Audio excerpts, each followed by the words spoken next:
Good morning to you all, our friends in Washington, D.C. Thank you to Hudson Institute and the Center for American Progress for hosting this event.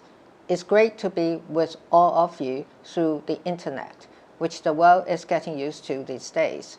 And I want to express my appreciation to President Weinstein and President Tandon for your leadership during these challenging times. People say that the second term is supposed to be easier than the first. There must be people that have not experienced the year 2020 like we have. We are gathered at a time when billions around the world are reeling from the unprecedented effects of COVID-19, when over 500,000 people have lost their lives and millions more have been sickened. There is tremendous economic uncertainty around the world, with soaring unemployment and disruptions to global trade. While Taiwan has fared relatively well in the current pandemic, we're not immune to its aftershocks. My government has already unveiled a number of stimulus measures to get our economy back on track, to take care of workers and businesses that are especially vulnerable, and to ensure that our industries are well positioned following shifts in global supply chains. As a result of this, we have been able to maintain positive economic growth at a period of time when our neighbors are facing significant economic downturn. While we are concerned about COVID-19's economic impact, we are also worried about its broader political implications across the region. When the rest of the world has been distracted in responding to one of the most significant crises in recent history, we are seeing a growing effort to pose ever more challenging threats to free and democratic societies. Nowhere is this more apparent than in Hong Kong. Taiwan holds deep historical and cultural ties with Hong Kong. Millions of people traveled between the two places each year, and thousands of Hong Kong students studied in our universities. We are the only two Chinese-speaking societies around the world that commemorate June the 4th and its profound significance for freedom and democracy. As a result, we are saddened and alarmed to see this beacon of civil liberties become extinguished, in violation of the promises Beijing had made to the people of Hong Kong, as well as the international community. We recognize the bravery of the people of Hong Kong. Earlier in July, hundreds of thousands of people turned out to vote in primary elections, despite the significant actions that have been taken to discourage them from doing so. We also see the international community as having an obligation to speak out and act against the demise of Hong Kong's freedoms. I applaud the actions that the UK, the US, and many other democracies have taken, and call on more like-minded countries to do the same. In May, I visited the reopened Causeway Bay Books in Taipei, which had long been a symbol of freedom of speech in Hong Kong. The owner, Mr. Lam Wing-Kee, was detained and interrogated after crossing the border to Shenzhen, and came to Taiwan after fears that he would be extradited back to China. Cases like Mr. Lam inspired us to quickly establish a new Taiwan-Hong Kong Services and Exchange Office to provide humanitarian support and assist the people of Hong Kong in relocating to Taiwan.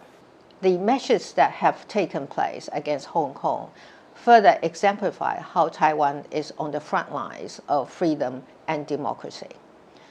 This has made it all the more incumbent for my administration to prudently manage cross-strait policy in the next 4 years, so that we can maintain peace and stability while protecting our freedom and democracy. This is why in my inauguration speech in May, I mentioned 4 principles in our management of cross-strait relations, that is peace, parity, democracy, and dialogue. Peace means we will seek continued peace with Beijing and call for the renunciation of force to settle our differences. Parity requires that both sides should not deny each other's existence. Democracy means Beijing must recognize that Taiwan is a democracy whose future is decided by our own people. And dialogue means we will not refrain from dialogue with Beijing that is not based on political preconditions. With these four principles, we will seek to continue our engagement across the Taiwan Strait. We will always be willing to work together in the interest of peaceful coexistence and to prevent a downward trend in cross-strait relations. We will always acknowledge the historical and cultural ties that exist across the strait. And we will never stop believing that there can be a better future ahead, where both sides can share in each other's successes and accomplishments. But before this can take place, we must also be realistic and take stock of our differences. Taiwan has become a full-fledged democracy. Our 23 million people have the right to determine our own futures, which is antithesis to the position Beijing has taken. Consequently, we must ensure that cross-strait interactions do not jeopardize our freedoms, democracy, and way of life.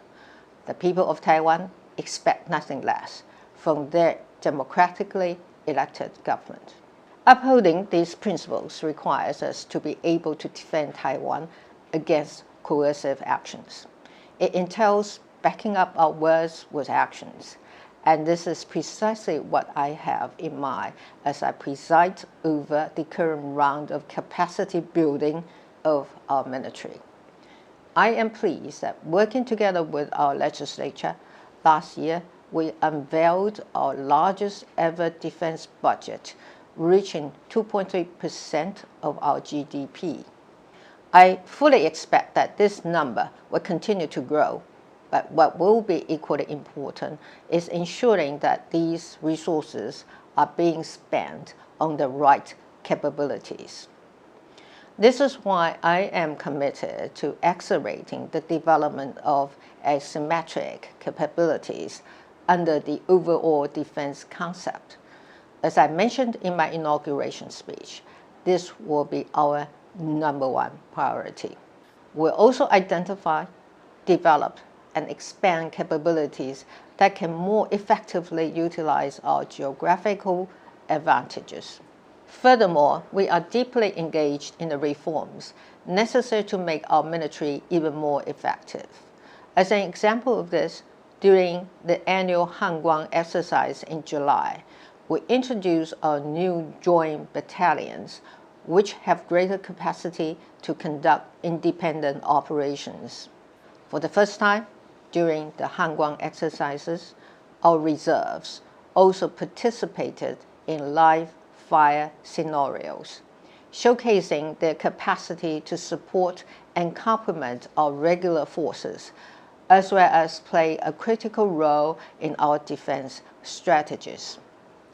Moving forward, we will continue to expedite the implementation of these reforms in order to transform our military into an even more effective force. As effective our military is, we cannot stand alone without support from the community of like-minded democracies. I am proud that the relationship between Taiwan and the US has never been closer. Across the board, we share a high degree of mutual trust and a common strategic picture of how we can work together to protect and preserve a free and open Indo-Pacific. I am pleased that my new representative to the U.S., Beijing Xiao, has arrived in Washington, D.C., and looks forward to engaging in more of these discussions. In my second term, I will continue our cooperation with the U.S. Foremost amongst my priorities is to establish a constructive security relationship built on the clear understanding of our shared interests in the region. I am confident that our common acknowledgement of challenges in the region transcends politics and political parties. Through more frank and robust policy-level dialogue, we want to forge greater consensus on ways we can preserve peace across the Taiwan Strait. The second area of focus is to begin negotiations towards an FTA. Past months have shown us the importance of economic linkages and supply chain security for both Taiwan and the U.S. TSMC has announced that it will be building a state-of-the-art facility in Arizona.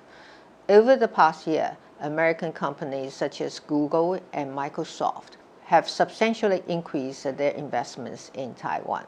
We must be clear-eyed on how we can move forward on an FTA. For too long, closer trade relations have been hindered by technicalities that account for just a small fraction of two-way trade. We want to work together to resolve these issues in a way that is safe for our consumers and also consistent with established scientific standards. I believe that the people of Taiwan can see the value and wisdom in building closer economic relations with the U.S. And conversely, we hope that the U.S. recognizes the broader strategic implications such an agreement would undoubtedly have. My third priority is to work with the U.S. to strengthen engagements with other like-minded democracies. We have noticed the U.S. efforts to build greater awareness in Europe, Asia, Africa, and many other places about the challenges posed by authoritarian actors. At the Copenhagen Democracy Summit held in June, I saw firsthand the growing consensus among its like-minded countries about the need to take a forceful stand in defense of global democracy. A very first step can be more institutional and cohesive support for Taiwan's participation in international institutions. In January this year, over 40 million Taiwanese lined up in polls to cast their votes for the future of our country, one of the highest levels of turnout in our history. The people of Taiwan could not be more proud of our democracy and all that we have accomplished. They exemplify how democracy is not a Western phenomenon, or as some people claimed, incompatible with certain cultures. The right of the people to choose how they are governed is a universal aspiration and inalienable right. As president, it is incumbent on me to protect these rights and to make certain that they will be passed down to future generations. Taiwan stands on the front lines in the defense of democratic values. The gravity of the threat we face signifies the difficulty of the task before us. But by standing as one, as a community of like-minded democracies, I am confident we will rise to successfully meet the challenge. Together, we will continue to safeguard Taiwan as a bastion of freedom and democracy in the Indo-Pacific region. Thank you all for joining me. I look forward to a robust dialogue in the time ahead.